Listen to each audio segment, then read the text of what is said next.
Hello दोस्तों, नमस्कार। मैं डॉक्टर सुरेंद्र प्रसाद खंसली, ज्योतिष आचार्य। आज की इस ज्योतिष की श्रृंखला में आप सभी लोगों का स्वागत करता हूं। दोस्तों, सभी को मेरा नमस्कार। दोस्तों, आज हम बात करेंगे धनु राशि की। और जो सेजिटेरियस है, ये एक जो ज़ोडिएक साइन है उसमें इसका 9th प्लेस है। और एक बहुत अच्छी जो है, आपको कहेंगे कि बहुत अच्छी वाइब्स आती है सेजिटेरियस से, धनु राशि वालों से। और ये जो धनु राशि के लोग होते हैं, ये हंसते रहते हैं, लेकिन कुछ स्वभाव इनका ऐसा होता है कि वो व्यक्तिगत रूप पे ही होता है इनका स्वभाव। और दुस्वभाव टाइप के हम इनको कह सकते हैं। लेकिन फिर भी ये लोग, क्योंकि बृहस्पति का इनके ऊपर जो लॉर्ड है वो बृहस्पति है, तो ये लोग अपने जीवन में ये तो बहुत अच्छी रीच बना लेते हैं। जिनको शुरुआती दौर में जिनको अच्छा वातावरण मिलता है, तो एक उनका अच्छी रीच हो जाती है। लेकिन जो स्लो, जिनका थोड़ा सा अपना वातावरण या जो ऐसे घर में पैदा हुए हैं जहाँ पर कि उनको स्लो करके आगे बढ़ते हैं, लेकिन उसके बाद भी ये अपना स्थान बनाने में या अपनी जो दिनचर्या चलाने में, या अपना उनका व्यवसाय है, या उनकी जो नौकरी चाकरी है, या जो भी क्षेत्र है उसमें अपने पुष्ट बन जाते हैं और अपने एक अच्छा प्लेस इनका सेटल्ड हो जाता है। तो दोस्तों, मैं ये कहूँगा कि मेरा कहने का मतलब ये है कि कोई भी जो धनु राशि वाला होता है, कहीं ना कहीं वो अपनी जगह बना ही लेता है। ये मैं कहने का मतलब मेरा ये है। फिर भी उसके बावजूद भी अब मैं ये कह रहा हूँ आपसे कि जो इस समय सेजिटेरियस है, उसके ठीक इस समय जो 5th प्लेस है, जो पंचम भाव है, उसमें इस समय बृहस्पति और राहु हैं। तो बृहस्पति और राहु से वहाँ पर जो है गुरु के साथ में कुछ ऐसी स्थिति है राहु की कि वो कुछ न कुछ जो है ऐसे परिणाम देते हैं कि जैसे बोलते हैं कि एक मायावी छल कपट वाला ग्रह उनके साथ में, गुरु के साथ में आपके पंचम स्थान में बैठा हुआ है, जो कि पंचम स्थान को भी और उसके साथ साथ में चतुर्थ स्थान को भी इस समय कर रहा है। क्योंकि 4 सितंबर से गुरु बकरी अवस्था में हो रहे हैं और ये रहेंगे 118 दिन तक, और 31 दिसंबर तक जो ये बकरी अवस्था में रहेंगे। तो बकरी का जो मैं आपको स्पष्ट करना चाहूँगा कि प्लेनेट का जो रेट्रोगेट होने का मतलब ये है, और फॉरवर्ड होने का मतलब ये है। फॉरवर्ड का मतलब अपनी सीधी चाल चलना, जैसे कि कोई भी ग्रह सूर्य के चारों तरफ चक्कर लगाते रहते हैं, इस तरह से।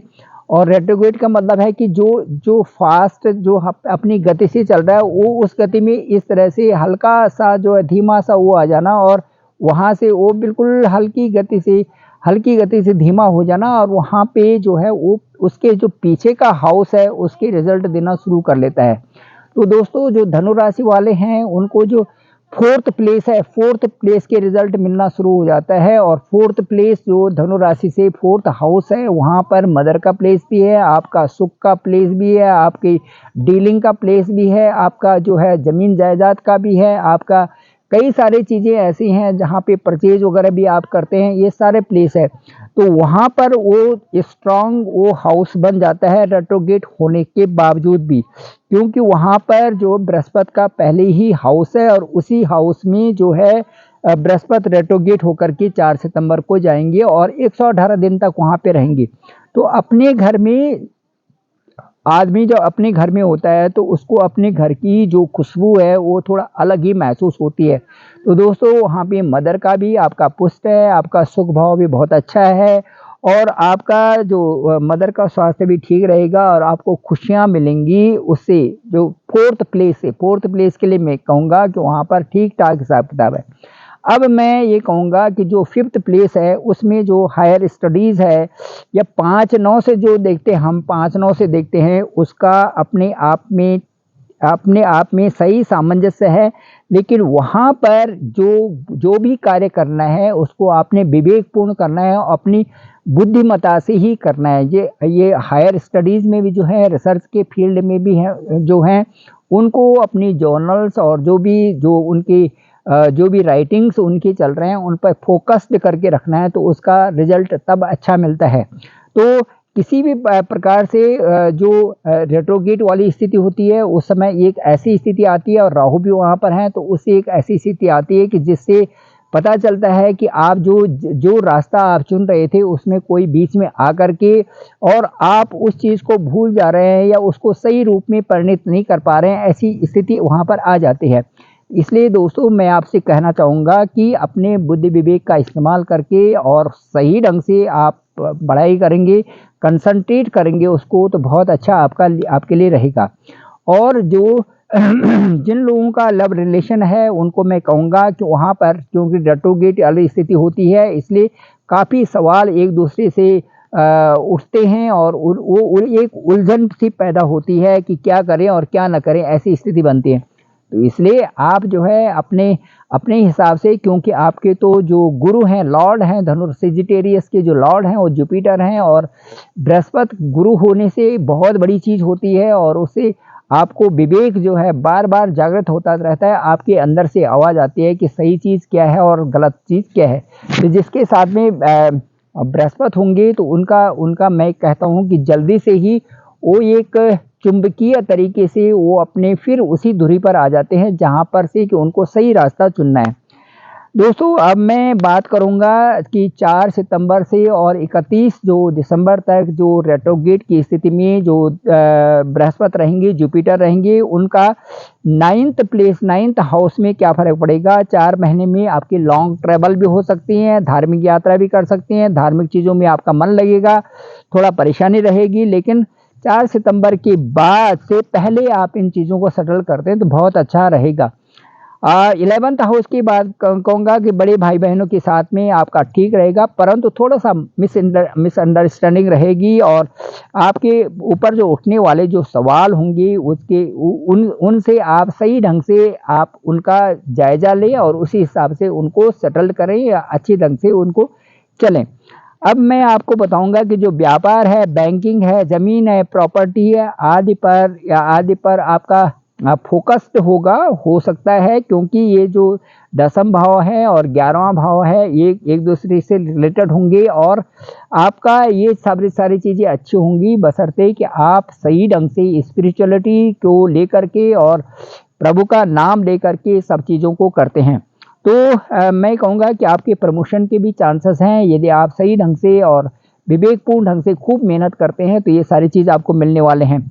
और ईश्वर से ज़रूर प्रार्थना करें, क्योंकि आपका जुपिटर जो है वो लॉर्ड है, इसलिए मैं आपसे आशा करता हूं कि जिनका भी जुपिटर लॉर्ड होता है, सेजिटेरियस का और पाइसेस का, इन लोगों को रोज़ की तरह से प्रभु का स्मरण भी करना चाहिए, और अपने कामों से पहले अपने जो भी कार्य करते हैं उनसे पहले ही ईश्वर का स्मरण करें, और ताकि जो है आपकी सहजता बनी रहे और आप विवेकपूर्ण ढंग से आगे बढ़ते रहें। तो दोस्तों ये है, और जीवन जीने का जो मकसद है उसमें तो यही है कि कर्म प्रदान विश्व करि राखा, और जो जस करत सो तस फल चाखा।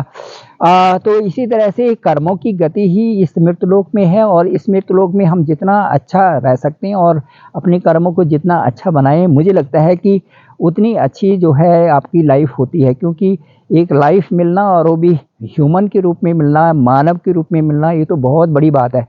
तो प्रकृति का ये विशाल आप देख रहे हो, आजकल बारिश का मौसम है और पूरा आच्छादित है, नीचे ज़मीन से ही बादल हो रखे हैं और हल्की फुहार चल रही है, और ऐसा लगता है कि जैसे ये बरसात कब जाएगी, ऐसे लग रहा है। चारों तरफ जो पानी पानी है, और जो हमारे नदी नाले हैं यहाँ के सब भरे हुए हैं। मैं आपको क्या बताऊँ, यहाँ से मैं दिखाना चाहूँ तो सामने नीचे अभी तो दिखाई नहीं दे रही है, हमारी यहाँ नदी है, और चारों तरफ के जो गांव हैं कोई भी नहीं दिखाई दे रहा है। तो मैं धनु राशि वालों से यही निवेदन करूंगा कि कृपया वो जो है प्रभु को याद करें, और इस प्रकृति का सही मनन करें कि ये जो प्रकृति है यही हमको सब कुछ देने वाली है, और अपने सही दिशा में आगे बढ़ें, तो प्रभु को भी याद करते रहें, तो आपको यह प्रकृति सब कुछ सिखाने वाली है और आपके जीवन में बहुत सारी खुशियां लाई। यही मेरी मनोकामना आप धनु राशि वालों के लिए, सेजिटेरियस के लिए।